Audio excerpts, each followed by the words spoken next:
Hello friends, welcome to the next in line, number 22, Gord's Poetry Show. Hello, hello.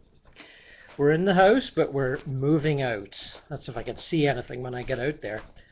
Now, I'm going to turn this around and let you see the flowering trees. Can you see them? Aren't they just marvelous? Indeed, the blossoms will be gone, 2 or 3 days, next time it rains probably, but there they are now,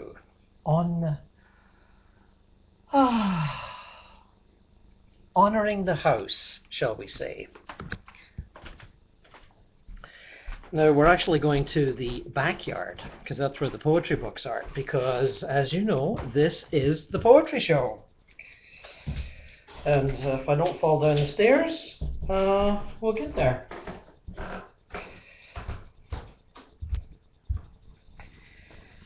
Some of the garden is in bloom, but it's kind of early still. So how does it look out here? Bright, but not incredibly bright. Bright enough that I can kind of half see what I'm doing. There's an interesting plant there. See that one? I don't know if you can see it. Interesting looking plants. That's the little gateway. Gateway to eternity. I haven't really got time to show all the plants. But let's see what we can do here. How's that?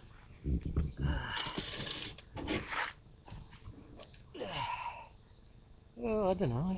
Is it kind of too bright, too dark? I don't know. Can you tell? I look like I'm kind of dark there. And something's flicking. I wonder if the signal's a little weak. Or maybe it's the sun. Who knows what the hell it is. Maybe we'll try over here. It's a little better here, perhaps.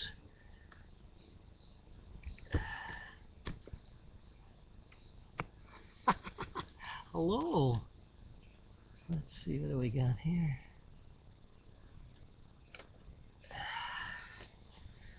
Now, there's a tree for you. And the hat, well, the hat's all about getting too much sun. And getting hives and, oh God, all kinds of horrible stuff. Not the prettiest thing. I won't be showing you my hives tonight.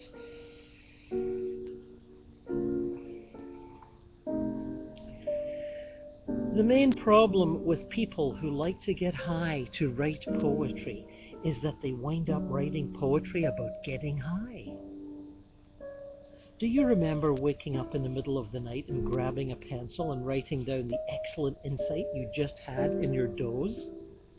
And in the morning, when you read it, it is a few words of banal generalization or a perfectly dull image?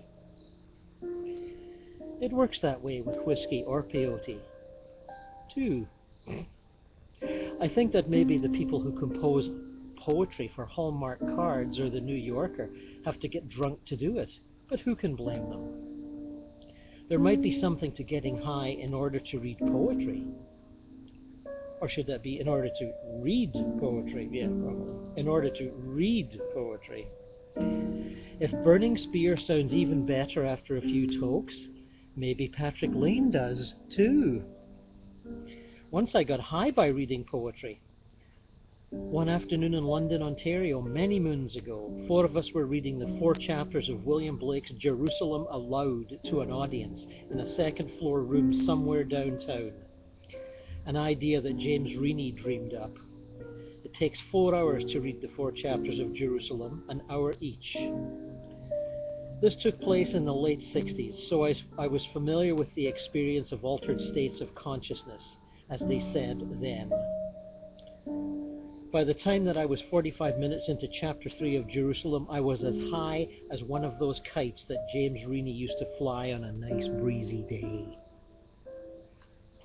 I'm betting that William Blake, naked in his backyard or not, was on a natural high by the time he got done with writing it. George Bowering essay from Horizontal Surfaces, published by Toronto's, what did I say last time, Notorious Book Thug? Here's another book by Book Thug, or published by Book Thug, written by Nicole Markotic. It's called Bent at the Spine, and boy is it ever. Nicole writes challenging poetry, and I am challenged to read it. But, you know, that's a good thing. It's better than, you know, Hallmark greeting cards, for sure. Feminism and a half. Foster care isn't the first time why she can't remember her lines. Short breaks in the voice break the vice grip, put the emphasis on each big book in the 70s. She can't get used to the discount they've put on matriarchy. Yielding such low prices, see 10 Flags Too Short. Timing and a guttural weep. Pretend this is still a good time had by all. Lately, food isn't fashion. No way those adjectival qualifiers end with my you. Until the part in Julia's hair makes me weep.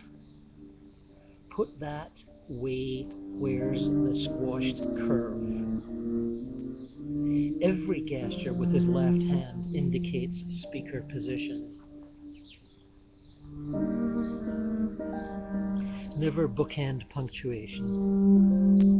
Nevertheless, her hand no longer blinds. She suggests fame has been caressed. Duets mythologize caller ID. Double lips, full pout ahead.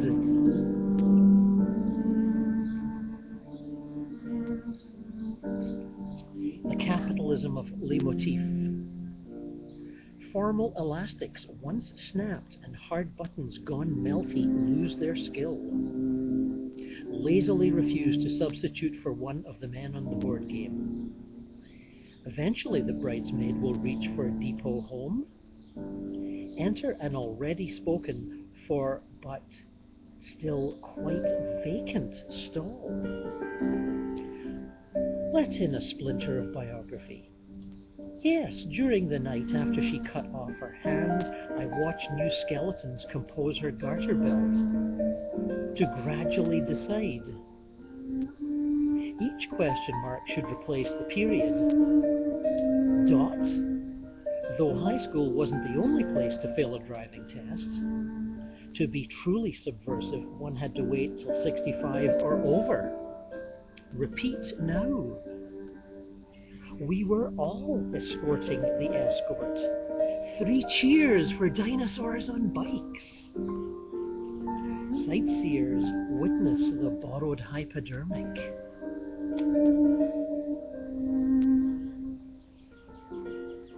To be truly subversive. Well, I think Nicole has figured out how to do that. Another challenging contemporary poet, Peter Norman, and his new book, Water Damage. Out from Mansfield just recently.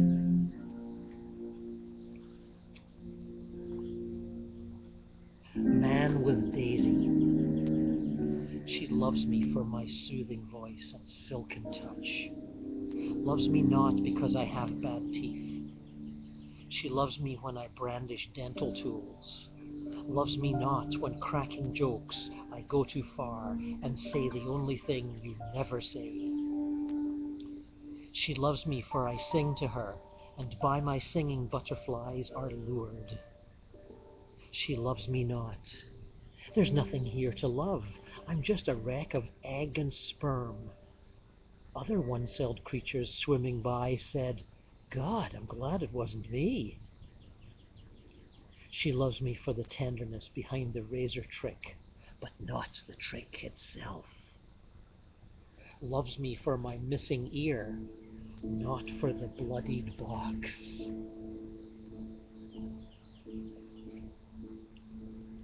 Well, in the clinic, a doctor measures pulse with a finger on the wrist. The nurse prefers a band that grips the bicep. The doctor utters numbers as the pulse count mounts. Her finger is cool as perpetual shade. Reading a meter, the nurse tells her figure. Entering the tally, the doctor murmurs hers. The nurse's slacks are purple and synthetic. The doc has an appendix in a jar. I have a query to put to the doctor. I've got an urgent question for the nurse. The unloved organ culled by the doctor sulks in its brine. As for the nurse, the purple of her slacks has breached the air. A sopping bandage, a ballooning scar.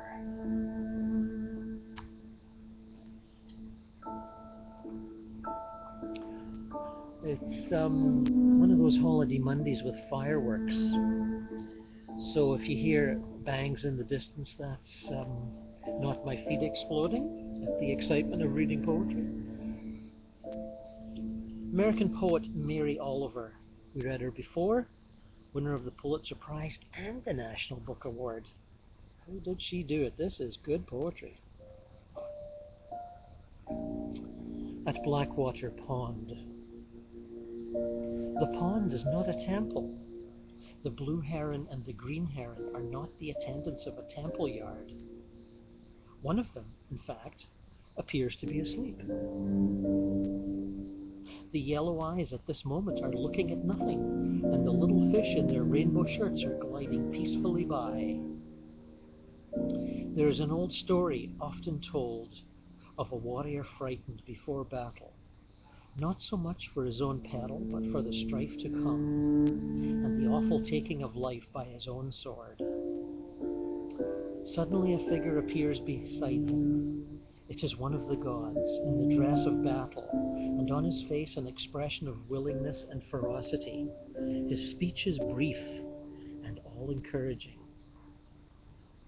Now the green heron, that looks like nothing so much as a polished jar waiting for flowers, shifts its body, stretching the dark maroon neck, the wild crown, the yellow legs.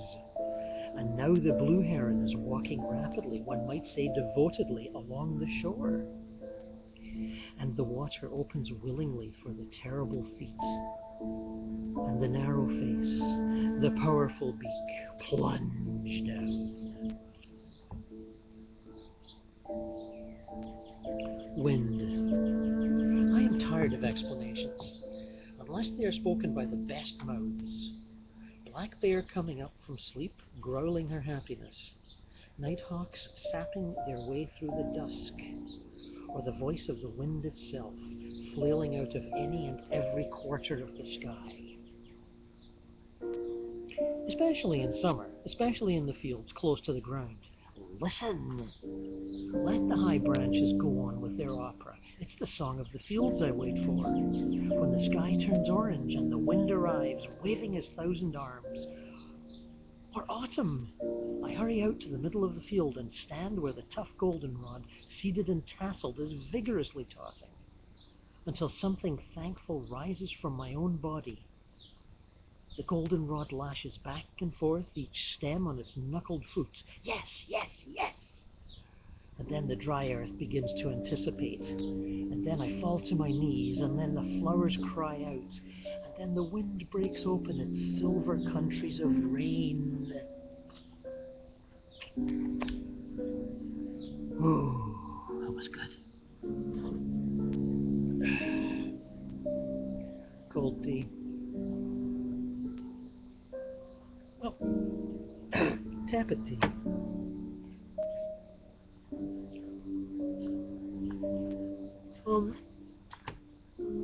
Let's move on to some more nature poetry with John Terpstra's Naked Trees, in which there are some lovely poems about trees. And that is, in fact, real trees that you see behind me. They're not, they haven't been moved there by technicians just before I turned the camera on.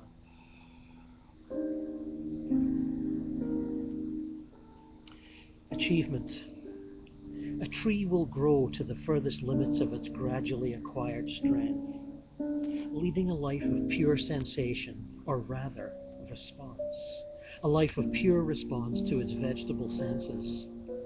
And it is a major achievement of creation to have prompted such various unbroken replies. The earth and air, sun and water are all that is required. The response each time appears singularly inspired. And yet, as it grows and spreads, bulging and crimping the nether inches and taking more space from the sky, a tree will not move in the least from its original stand. Will end where it began. The sight is almost too familiar and open to interpretation. Rigid limbs extend the solid, uncompromising shaft. Paralysis, or incomparable aspiration. For a tree grows, furthering only itself, to which end achieves this blatant majesty. Branches.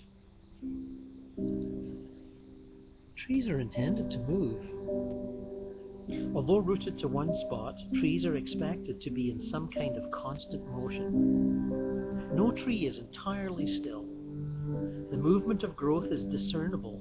Oh, jeez, indiscernible, excuse me.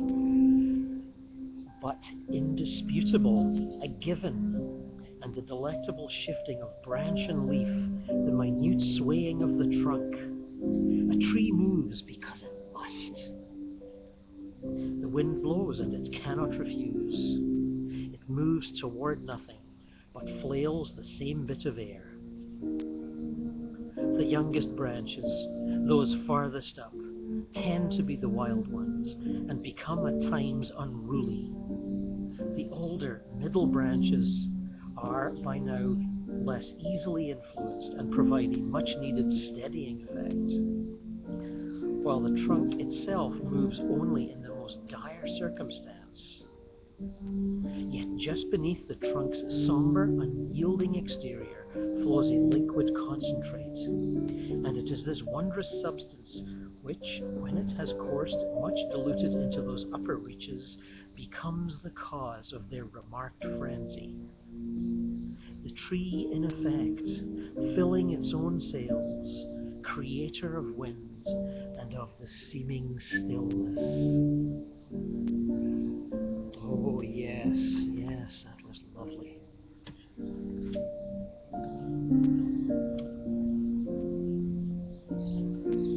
We read the last time, or the time before, or the time before that, from Nick Thran's Earworm.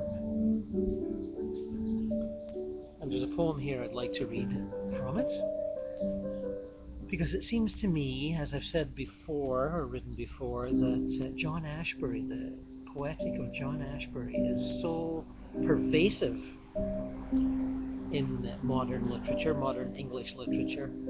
I think most of us, if we're not in denial about how influential he is, we just jump right in and wear him on our sleeve. And I believe Mr. Thran has given that particular dilemma some thought here. The age of the pineapple. There were ways of avoiding the pineapple, but they were difficult, so nobody tried. It dominated the front page news. So insatiable was our hunger, it began showing up on the sports page, in the obituaries, the auto pages. When it did not play, had not died, and had we tried to drive the pineapple, it would have spiraled into the ditch. Could the pineapple be used as an alternate fuel source? Was the pineapple hiding a nuclear arsenal? It seemed so happy with the ambassador's socialite daughter. The gossip rags were alight. Was it strung out on pineapple? Everyone had an opinion. These were trying times. When it was unseasonably warm or cold, it was because of the pineapple. When the team from your town beat the team from my town in the conference finals that year, it was because of the pineapple. fix was in. The stock market pineappled. It all made so much sense. There were ways of avoiding the pineapple, but they were difficult. It ripened and festered right there in the middle of the town square, under the desert sun, on the basement sofa where it had been doing nothing but sleeping, drinking Boone's sparkling wine and babbling in a feverish, untranslatable tongue. People had knelt down and prayed to the pineapple. People had named streets and children and universities after the pineapple. Shall I compare thee to a summer's pineapple? Shakespeare wrote in his most famous poem. And scholars agreed pineapple was the central theme of the later, more problematic plays. So it was somewhat unexpected when it disappeared from our consciousness, or didn't disappear so much as shrink before our eyes into a tangible, definable, handheld thing.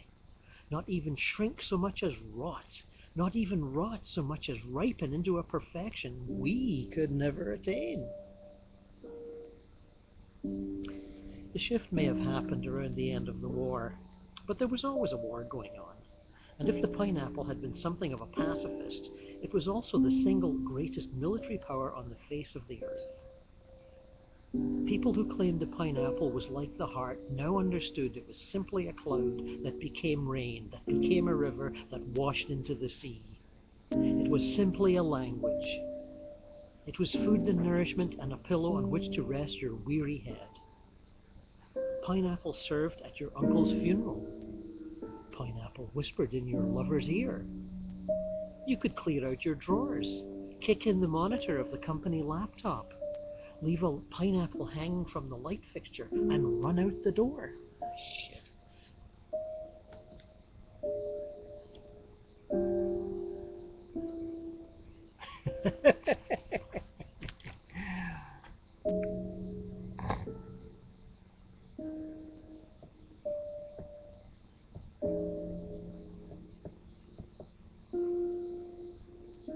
I thought we'd lost contact there. Sorry about that. The vicissitudes of YouTube. You could clear out your drawers, kick the monitor of the company laptop, leave a pineapple hanging from the light fixture, and run out the door. Nothing more would have to be said.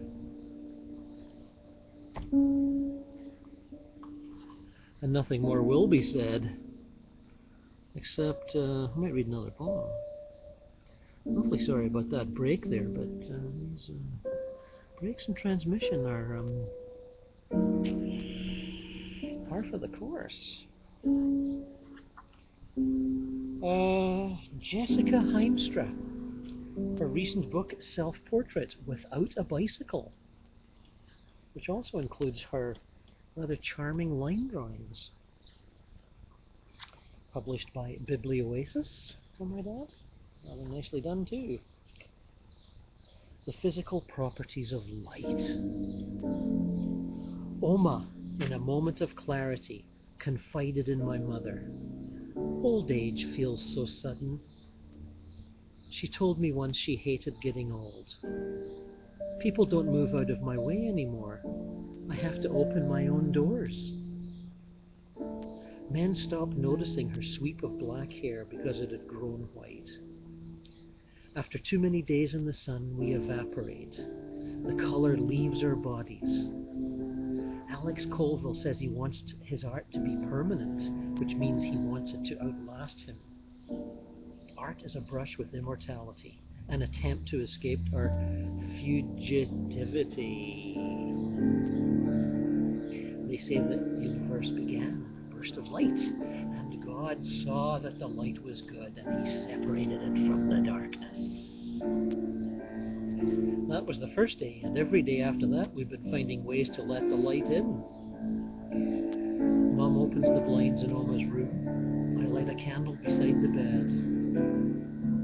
All of us create friction with our bodies to remember how the universe began. Small explosions in dim rooms. The only way to separate ourselves from night. But it's light that ruins paintings, so the only way to preserve anything is to hide it. Trap Mondrian and Argon under glass in the basement without us.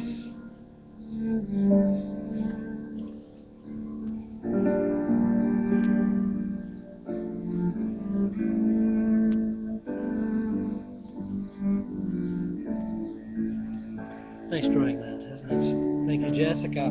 Read more of those fairly soon. And I thank you, my good friends around the planet poetry. What else can we see here? Oh, there's some stuff. Oh, look at that. That's kind of nice. Can I shrink so that I'm not in the picture?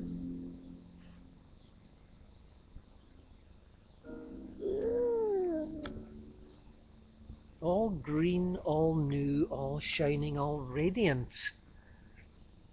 Poetry and nature, brothers in arms.